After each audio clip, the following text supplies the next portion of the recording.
অসমত বহু দিনৰ পৰা মই এটা ডাঙৰ চক্ৰ এটাক লক্ষ্য কৰি আছিলোঁ। সেইটো হ'ল যে মেডিকেল ইঞ্জিনিয়াৰিং আৰু CBSE পৰীক্ষাৰ আগত ল'ৰা ছোৱালীসকলক চেণ্টাৰ চেঞ্জ কৰাই দিয়া হয় আৰু কিছুমান নিৰ্দিষ্ট স্কুললৈ লৈ যোৱা হয়।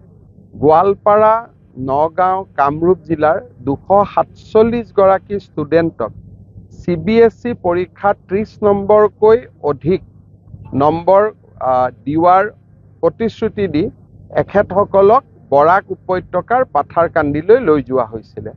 পিছত যেতিয়া তাতে সুবিধা নাপালে, ল'ৰা ছোৱালীখিনিয়ে হুলস্থুল কৰিলে, লাহে লাহে গোটেই চক্ৰটো পোহৰলৈ আহিছে।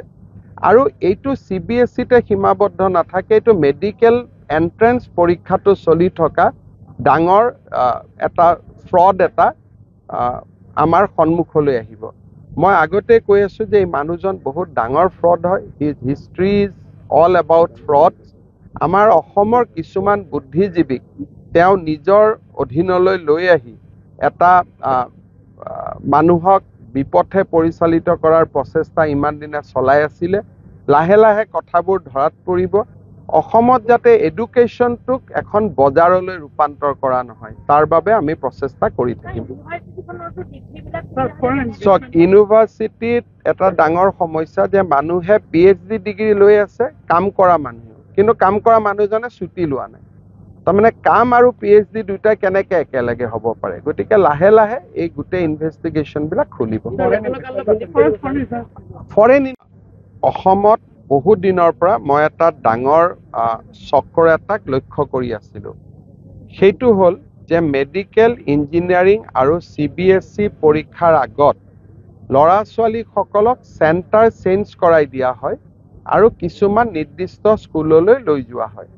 গোৱালপাৰা, নগাঁও, কামৰূপ জিলাৰ 247 গৰাকী ষ্টুডেণ্টক CBSE পৰীক্ষাত 30 নম্বৰকৈ অধিক নম্বৰ দিয়াৰ প্ৰতিশ্ৰুতি দি এখেতসকলক বৰাক উপত্যকাৰ পাথাৰকান্দিলৈ লৈ যোৱা হৈছিলে।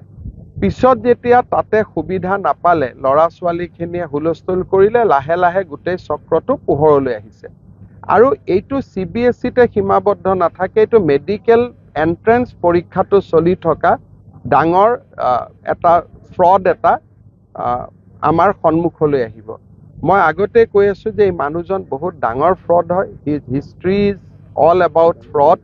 আমাৰ অসমৰ কিছুমান বুদ্ধিজীৱীক তেওঁ নিজৰ অধীনলৈ লৈ আহি এটা মানুহক বিপথে পৰিচালিত কৰাৰ প্ৰচেষ্টা ইমান দিনে চলাই আছিলে। লাহে লাহে কথাবোৰ ধৰাত পৰিব। অসমত যাতে এডুকেশ্যনটোক এখন বজাৰলৈ ৰূপান্তৰ কৰা নহয়, তাৰ বাবে আমি প্ৰচেষ্টা কৰি থাকিম।